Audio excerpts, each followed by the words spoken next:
Let's have a closer look now at what's happening with the Olympics. Mike Bako joins us now. He's a sports editor for the Daily National. Welcome back to the show. Always great to be with you. So let's start with Beijing. How is Beijing preparing for its Winter Olympics, especially considering COVID? Well, the difficulty with what they're doing right now is to maintain the popularity of a lot of the winter sports that they've been trying to grow over the last few years. You obviously saw there with your reporter trying to take her part in some of these winter sports. Their goal was to have participation of upwards of 300 million Chinese in these winter sports. Because of COVID and because of the slowing down of the momentum of interest in these sports, it's really been cut in half, about 150 million. But that is a huge number when you think about it compared to a lot of other parts of the world. Right now in China, downhill skiing has become very popular. Visiting some of these venues has become very popular from a tourist perspective because it's just something that they have not really seen or done before. So Beijing is in an advantageous perspective versus what Tokyo is going through in terms of the fact that the Beijing Olympics has close to an 80% approval rating right now in China for them wanting to host the games and go forward with the games. Conversely, in Tokyo, almost 70% don't want the games. And that 30% that do want the games, there's a real ambivalence to it. So right now, Beijing 2022, high expectations, high interest. Tokyo 2021 now is just wrapped in a whole bunch of uncertainty.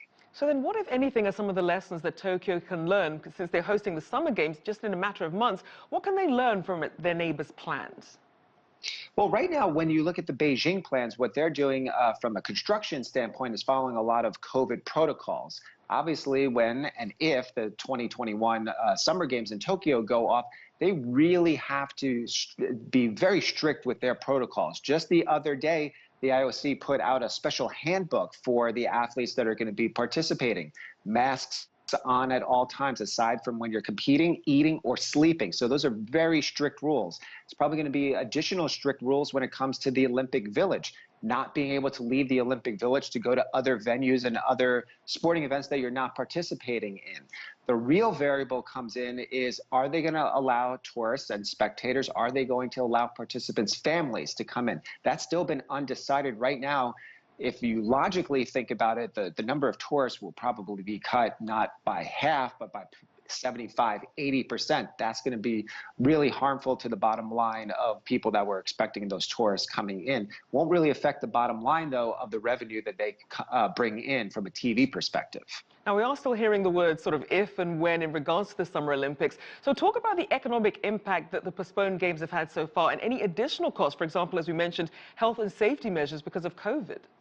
Health and safety measures, just keeping up those facilities. They had planned for these facilities to be turned into other type venues, but right now they need to keep those at world-class levels. One of the big things when it comes to cities hosting Olympics is what happens to these venues after the games take place. So some venues like Beijing are able to repurpose and host another Olympic Games. So right now Tokyo is dealing with the building of these venues, the maintaining them for a year, completely dark. That's millions of dollars that's going into keeping those up. And then certainly just when it comes to the safety protocols of retrofitting some of those arenas and venues, certainly thinking about just from the tourist perspective, tourism has plummeted in Japan. The number of people that will be coming for the Tokyo Games, as I just mentioned, is going to be just not something that a lot of these hotels, restaurants, and areas of the region are ever going to be able to make up, even if they do have the games go off as they're planning right now. Right. And just quickly, as we know, branding is usually everywhere during the Olympics. What kind of money is on the line for others like advertisers, networks, and sponsors?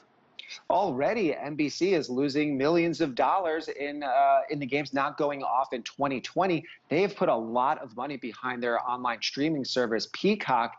They're going to be having a lot of the Olympic Games on this streaming service to help launch it and have people subscribe to it. They have hundreds of millions of dollars invested in that streaming service, let alone in the rights fees that they put in.